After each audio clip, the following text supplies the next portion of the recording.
Now, all of this starts pretty much from the night before your ceremony, in which you're supposed to have a very light and healthy dinner. You don't want to have too many things in your stomach. You don't want something very heavy the night before, because as you'll probably experience, San Pedro can be a very, very intense and heavy feeling on your body. You want to be as light and clean as possible for that. So you have a very light dinner the night before, and then on the morning of, it's usually recommended that you fast. So you're not eating breakfast. The place that I went to, they do serve you, if you'd like, a cup of tea when you arrive, but tea and water, and that's about it. So everything's very light. It's very clean. And at this particular place at around 10 in the morning is when they start the ceremony. So all of the guests gather and they go into this beautiful wooden structure called a maloca. And in my case, there were 3 facilitators. There was the woman that owns the place that has been doing this for 20 plus years. One of her sons was there to help facilitate the ceremony. And then they have an apprentice that was there as well that is going to be there pretty much the whole day with you, getting anything that you need and making sure you're as comfortable as possible. So we all gather in this maloca.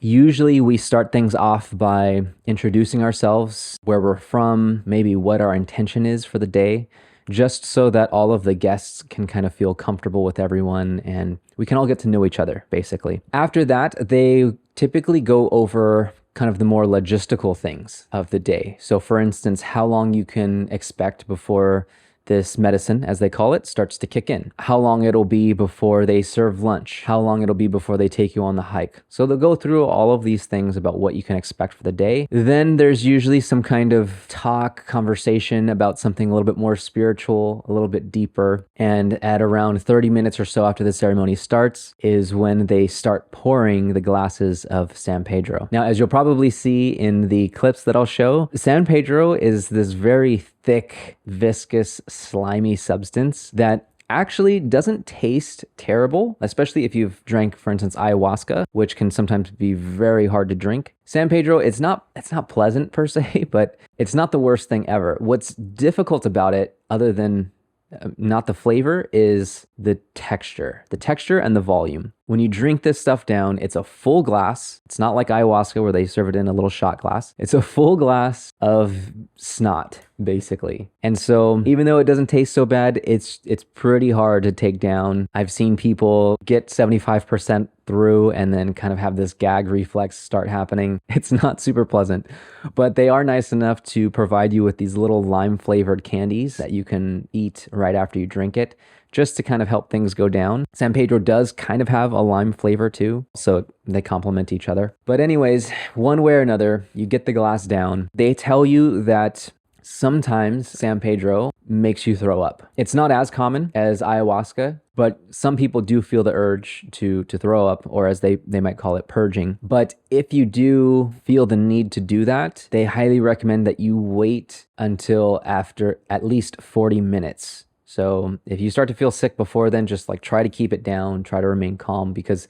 otherwise they might have to give you more. And then, yeah, so you drink the glass. We, I think, share some words right at the end of that part of the ceremony. And then everybody gets to leave the maloca and go out into this beautiful garden that they have. Now in this garden, everyone gets to pick a spot, somewhere in the sun, somewhere in the shade, just a spot to sit down or lie down as you're waiting for this medicine to start kicking in. Now, like I mentioned, usually around the 40-minute mark is when you start to feel some changes in your body and your mind. For me, every time has been this kind of very gradual, slow buildup of a little bit of a nauseating feeling, a little bit of a tightness in my stomach. My thoughts start to become, a little looser, a little bit more, I'm just focusing on different things. It's hard to explain. It's very gradual for me anyways. The first time that I sat in a San Pedro ceremony, that intensity really grew into this kind of nauseating feeling that I had in my stomach that lasted for the rest of the day. So it can be very unpleasant and it can be pretty challenging physically. Mentally, I think I mostly start to notice myself observing the nature around me. So I'll be sitting there in a chair, soaking up the sun, and then my thoughts will start to really hone in on like some bees that are pollinating the flowers or the clouds that are slowly drifting by in the sky. And I really just start to feel kind of a lot of gratitude for those things, a lot of curiosity for those things. And that continues until those thoughts start to morph into more deeper subjects. So, as an example, one of my ceremonies revolved heavily around this idea of masculinity. That's been a theme for a lot of my experiences here in Peru. So, what masculinity means, what is my relationship to it? I was at the same time observing this man, this other guest, that was kind of off in the distance and really going through some kind of heavy process. So he did end up throwing up. They tell you that if you need to throw up, do so in the garden and kind of return everything back to Mother Earth as opposed to just going into a toilet. So he did that, threw up in the garden. And then I saw him pacing back and forth. He was breathing heavily. He was going through something really heavy that after the fact I found out had to do a lot with like family and ancestry. And so I was witnessing him, and that was kind of informing my thoughts about like masculinity and what it means to be this strong, at least physically looking strong person, strong man that's also very vulnerable and feeling very weak. My mind, my consciousness was diving into those things. A friend of mine that I was with, she also was feeling a bit sick. So she was just kind of laying down, trying to like breathe through it. And eventually she did end up throwing up into the garden too. And as I found out later, her thoughts were starting to go into motherhood, childbirth. She doesn't have any children, but she was thinking a lot about this theme of being a mother. She was thinking a lot about her mother, as well as her mother's side of the family. And so, yeah, in a nutshell, your thoughts start to go from just appreciating nature around you to really diving deep into some heavy subjects, which, really is the whole point of you even being there, right? Is to deal with all of these things and to observe whatever comes up. And so that's, I would say about 40 minutes to a couple of hours. You're in there. You're physically feeling sick, mentally just going really deep. I've had another friend that I sat with that really just went into this state of like curiosity and kind of childlike wonder and she wasn't feeling sick, this particular person. She was just enjoying the flowers. She was kind of walking around the garden and just feeling very happy. So each person's experience is going to be different. But around I think it's the 3-hour mark, is when the lady that owns this place comes around and gently asks everyone if they would like to drink a second glass. And if you do, they make it a point to ask you why you'd like to drink a second glass, because they want to make sure that there's kind of a level of respect that everybody has for this medicine. And they're not just doing it because they feel like they need to force something or they're just being reckless. So they ask if you want a second glass. Me personally, I don't think I've ever drank a second glass in one of the ceremonies. And the reasons have been like the first ceremony that I sat in, I was already feeling really sick. And so I did not want to drink a second glass. It just felt like it would make me puke right away. Another ceremony, I felt like I was already really diving deep into some topics, some subjects, and I was getting a lot out of it already. And so I didn't really feel the need to like blast off and just make everything way more intense. I was very content exploring what I was already exploring. However, they did invite me back into the Maloka, even though I wasn't going to drink a second glass, because they were going to do a tarot card reading. And I thought, okay, why not? I'll go in there and join them. And so we all went back into the Maloka. Before they poured everyone a second glass, we kind of talked about what we were experiencing so far. We pulled the tarot cards and we read what everyone got and we shared a bit about it. And it just kind of added this nice extra layer of intention, maybe some spirituality to this whole experience. And then, of course, they poured everyone a second glass, gave everyone a little lime-flavored candy, and everybody drank down what they had. One of my friends that was with me was one of the people that when she was drinking the second glass, I was like kind of looking at the side of my eyes, my vision, and like I could see her kind of gagging as she was trying to drink this second glass of San Pedro. So it can be tough, but everybody got it down, and then back out into the garden we went. From there, you're basically still going through whatever process you're going through. But shortly after you drink that second glass, somebody comes out with a bowl of fruit for lunch. And this bowl of fruit is both extremely, at least in my experience, both extremely difficult and challenging to eat because my stomach either outright did not feel good, or even if it was okay, like it just felt tight, it felt constricted, it didn't want to take any food in. And so it was both simultaneously very challenging and also at the same time eating the watermelon, eating the cantaloupe, the strawberries, it felt extremely euphoric and blissful. And so it was this really weird sensation of being two opposing things at once that I was experiencing in my body. But they give you this bowl of fruit. One way or another, you eat it, you enjoy it, or you just leave it aside, and then you're kind of back into your process. Not long after that, this particular place that I was at has a shaman that comes around, and I'm not sure what exactly he's burning, but he has some kind of smoke that is used to cleanse you. And so one by one, he goes through each guest and says a prayer and cleanses them and uses this feather, and it's kind of this spiritual part of the ceremony. That's really nice, especially when you're in this altered state already. And then everybody's kind of laying back in the garden, going through their process, thinking about what they're thinking about until an hour or 2 hours maybe before sunset, when they gather everybody together. And if you want, you don't have to, they'll take you out onto this amazing hike at this area outside of Cusco called the Moon Temple. At this point in the ceremony, most, if not all people, are feeling very intense. There's a lot of intense feelings going through your mind, your heart, your body. For me, for instance, on my first ceremony, it was hard to even walk. I didn't know if I would be able to go on this hike, and I still felt nauseous. So I went to the toilet and I was sitting there. I was just trying to clear whatever I could out, even though there wasn't a lot of food in my system. I just felt sick until somebody knocked on the door, the facilitator, and said hey, we're about to take the hike. So if you can, wrap it up.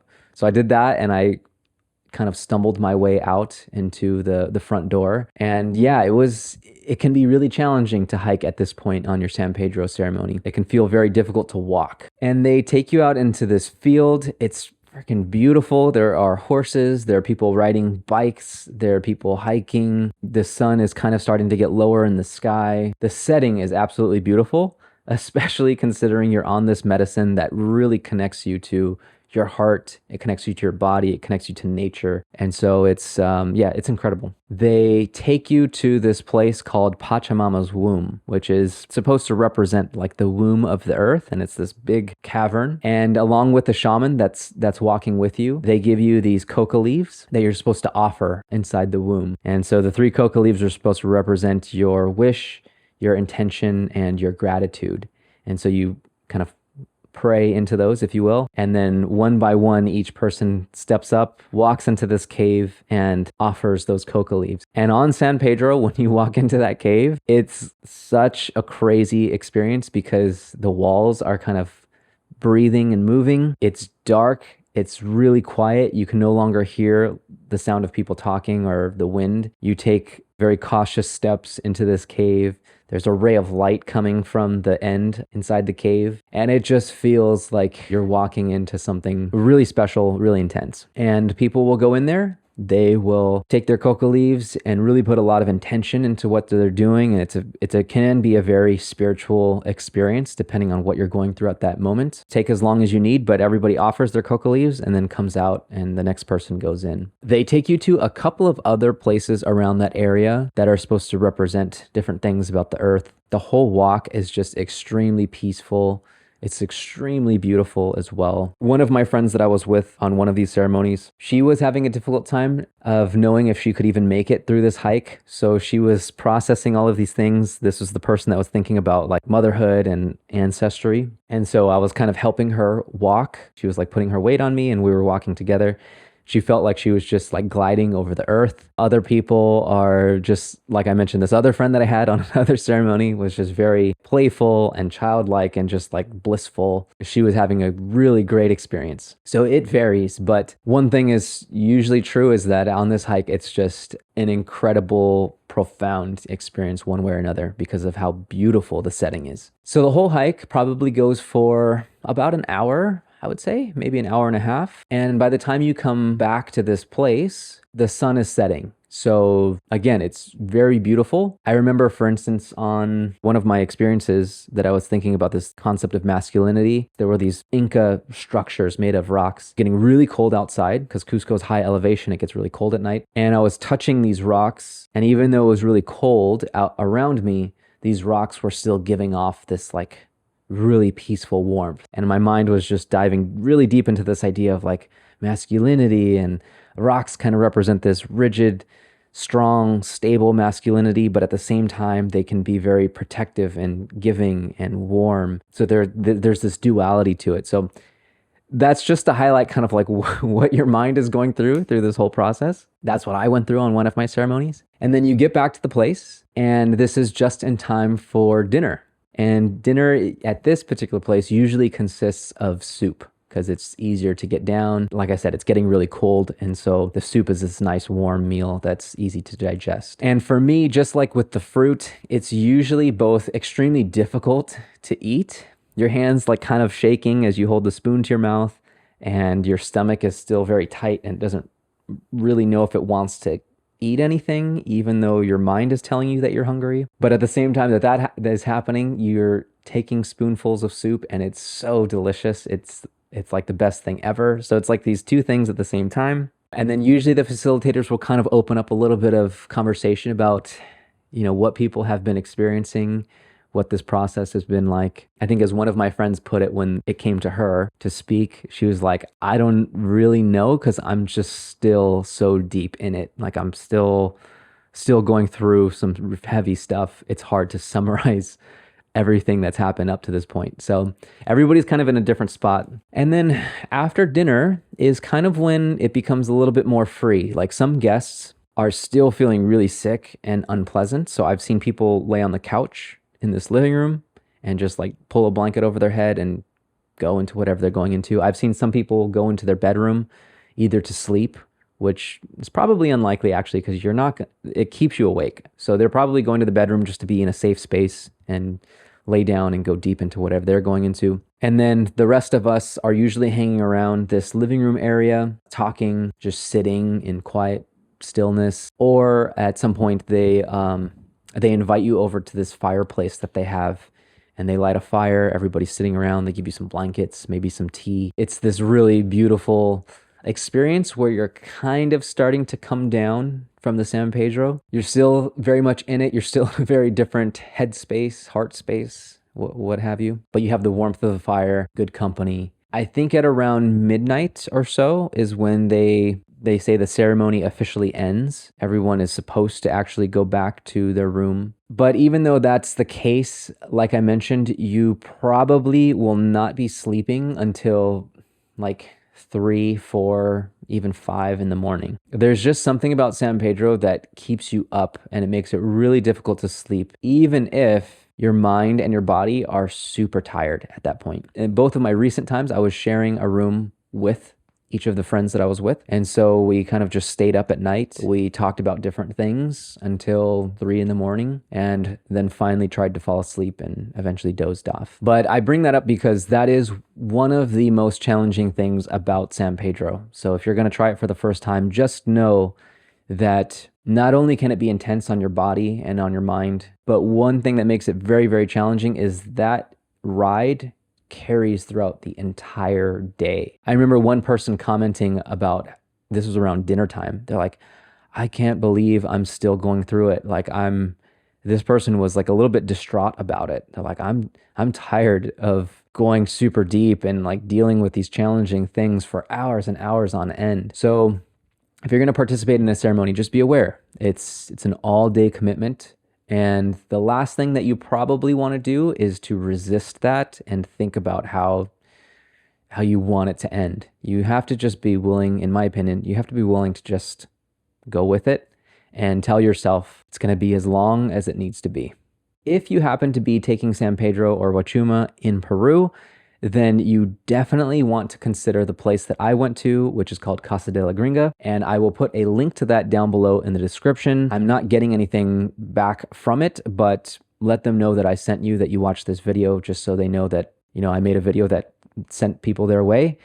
But it's an amazing place. And I think the reason why it's so amazing is because of the change of scenery that you go through from the Maloca to the garden to the hike. That's very unique. And I think it's very appropriate for how Pachamama or San Pedro works. It's like very much in your heart rather than your mind. I know I talked a lot about going into these deep subjects in my mind, but really a lot of it starts from like this feeling, this sensation in your body, and just like following where your heart pulls wants to pull you. And then once you do that, once you let go and follow those things, that's when the insights come into your brain. And so this transition throughout the day, I think, is very appropriate for that at this place, Casa de la Gringa. And then the last thing that I'll say is that the staff really makes it incredible. I felt very safe. I felt very cared for. I remember there was this one time this lady was going through some really heavy stuff and like wanting the ceremony to end already, which is obviously impossible. And the lady that owns the place that runs Casa de la Gringa came over and just,